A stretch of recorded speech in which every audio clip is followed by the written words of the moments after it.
বাড়িতে কেউ থাকে না, সেই কারণে পেছনের পুকুরটা পুরো পানায় ভর্তি হয়ে গেছে। তো এবার চেষ্টা করছি সপ্তাহে একদিন করে এসে এগুলো যাতে পরিষ্কার পরিচ্ছন্ন করা যায় এবং তার একটা সৌন্দর্যের রূপ তুলে ধরা যায়। পুকুরে অনেক মাছ আছে, তাদের যাতে অক্সিজেন পায়, তারা যাতে ঠিকঠাকভাবে জীবনযাপন করতে পারে, ঠিকঠাকভাবে বাঁচতে পারে, সেই জন্য আজকের এই যে পিসি এসছে, পানা তোলা হবে। এখন একটু পরে আমরা নামবো।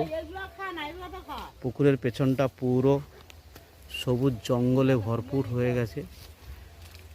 একটা ফ্রেশ অক্সিজেন পাওয়া যায় এই গ্রামের বাড়িতে এসে।